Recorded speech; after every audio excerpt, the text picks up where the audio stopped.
మీ పేరేం పేరు? అశోక్ కుమార్. అశోక్, ఇంత స్టడీ చేసినావు కదా, ఎట్లా చేస్తే పరిష్కారం బాగుంటుందో నీ సలహా మొత్తం పూర్తి మీ అడ్వైస్ ప్రకారమే ముందుకెళ్దాము. అదే ఎట్లా చేద్దామో, ఇప్పుడు మన జిల్లా గురించి సంపూర్ణమైన అవగాహన ఉన్నది.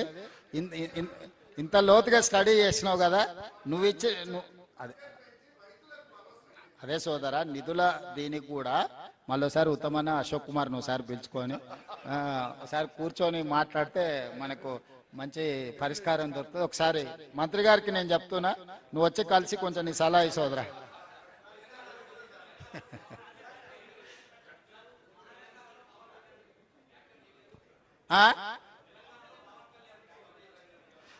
పవన్ కళ్యాణ్ గారు మా ప్రశ్నించిండ్రు, పొన్నం ప్రభాకర్ గారు జవాబు చెప్పిండ్రు. ఇక మన ఇద్దరికి ఎందుకు శ్రమ?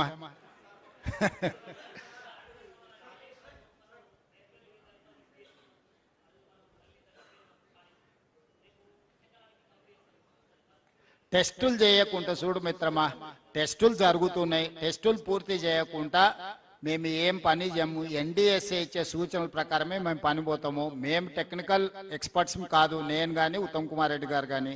మేము పొలిటికల్ ఎగ్జిక్యూటివ్స్మి. Technical experts different government of India ఏజెన్సీలను, ప్రైవేట్ ఎక్స్పర్ట్స్ని అందరిని ఎంగేజ్ చేసినాం. ఎక్స్పర్ట్స్ ఇచ్చే నివేదిక ప్రకారమే పునరుద్ధరణ జరుగుతుంది. కేసీఆర్ ఉరికిండానో, హరీష్ రావు అరిసిండానో, అర్ధరాత్రి అర్ధాంతరంగా మళ్ళా చేస్తే గదే అవుతుంది. అందుకే చెప్తున్నా, దానికి ఎన్డీఎస్ఏ రిపోర్ట్లు, మిగతా అన్ని ఏజెన్సీలు ఇచ్చిన రిపోర్ట్లు తీసుకున్న తర్వాతనే పూర్తి చేస్తాము. ఈ రోజు మేము 9/18 కూడా ఏ విధంగా ముందుకు తీసుకెళ్లాలో మహారాష్ట్రతో ప్రయత్నం చేస్తున్నాం. మహారాష్ట్ర ముఖ్యమంత్రి గారు తప్పించుకొని తిరుగుతున్నారు. బండి సంజయ్ గారు నీకు శాత కాకపోతే, నీకు శాతనైతే లేదని చెప్తున్నా బండి సంజయ్ గారికి, కిషన్ రెడ్డికి. మీకు శాతనైతే మహారాష్ట్రలో పోయి 9/18 దగ్గర, ఎందుకంటే అది ఆదిలాబాదు, నిజామాబాదు, కరీంనగర్, మెదక్ వరకు అందరు వాళ్ళే ఎంపీలు, ఎమ్మెల్యేలు ఉన్నారు. అది వాళ్ళ బాధ్యత. రైతుల కోసం పని చెప్తే ఆయన ఏదేదో మాట్లాడుతున్నాడు.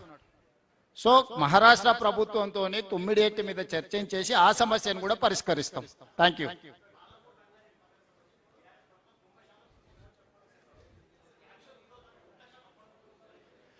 ఇప్పుడున్న దాని ప్రకారం 50-52% పనులైనాయి.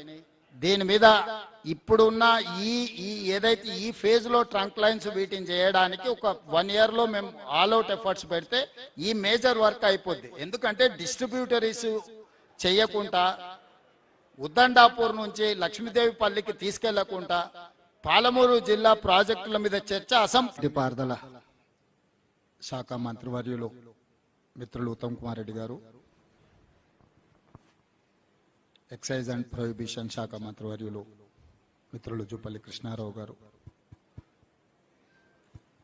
క్రీడలు మరియు ఇతర శాఖల మంత్రివర్యులు మిత్రులు వాకిటి శ్రీహరి గారు, శాసన మండలి సభ్యులు, శాసనసభ్యులు, వివిధ కార్పొరేషన్లకు సంబంధించిన చైర్మన్లు ఈ పత్రికా సమావేశంలో పాల్గొని పాలమూరు జిల్లా సాగునీరు, తాగునీరు ప్రాజెక్టులకు సంబంధించి నిన్న ఇవాళ క్షేత్రస్థాయి పర్యటన చేసి జరుగుతున్న పనులను పరిశీలించి భవిష్యత్ కార్యాచరణ నిర్ణయించుకోవడానికి ఈ కార్యక్రమాన్ని మనం తీసుకోవడం జరిగింది.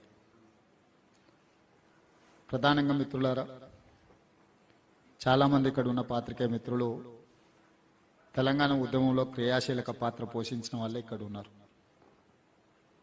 రెండవది, 2009లో కల్వకుంట్ల చంద్రశేఖరరావు గారు మహబూబ్ నగర్ పార్లమెంట్ అభ్యర్థిగా పోటీ చేసినప్పుడు తాను ఇక్కడి నుంచి ఎన్నికైతే ఈ ప్రాంత సమస్యల పట్ల సంపూర్ణమైన అవగాహన ఉంటుంది.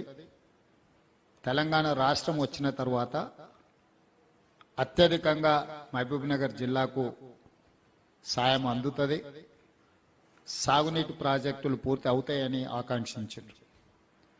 వారు మహబూబ్ నగర్ పార్లమెంట్ సభ్యుడిగా ఉన్నప్పుడే డాక్టర్ మన్మోహన్ సింగ్ గారు, శ్రీమతి సోనియా గాంధీ గారు తెలంగాణ రాష్ట్రాన్ని ఇవ్వడం జరిగింది.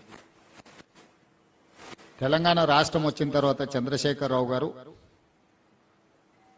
శాసనసభకు మన జిల్లా నుంచి పోటీ చేయలేదు.